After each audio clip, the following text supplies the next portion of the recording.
समाजातील जातीभेद अनिष्ट प्रथा समूळ नष्ट करण्यासाठी 800 वर्षांपूर्वी लढा उभारला, स्त्री अत्याचार संपवण्यासाठी संघर्ष केला, अशा महान क्रांतिकारक समाजसुधारक महात्मा बसवेश्वर यांच्या पुतळ्याची विटंबना कर्नाटकातील भालकीजवळ अज्ञात समाजकंटक माथे फिरून केली आहे।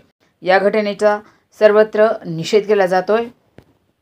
21 जानेवारी रोजी एनेगूर आष्टामोड इथं सर्व व्यवहार बंद ठेवून निषेध करण्यात आलाय। तर आलूर इथं दिनांक 20 रोजी बंद आणि निषेध व्यक्त करून उमरगा तहसीलदार यांना निवेदन देण्यात आलं। लिंगायत समाज आणि गावकऱ्यांनी गावातील महात्मा बसवेश्वर चौक इथं 20 जानेवारी रोजी निषेध व्यक्त केला।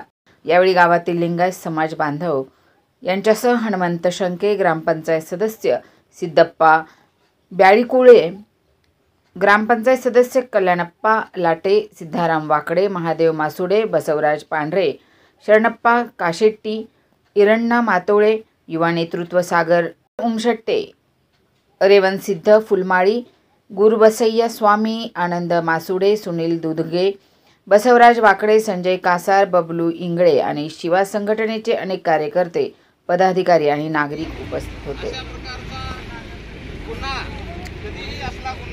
समाजामध्ये घडू नये, कारण महात्मा बसवांना यांचे विचार हे समाजासाठी समानता, न्याय, समता यासाठी त्यांनी आयुष्यभर काम केलेलं आहे।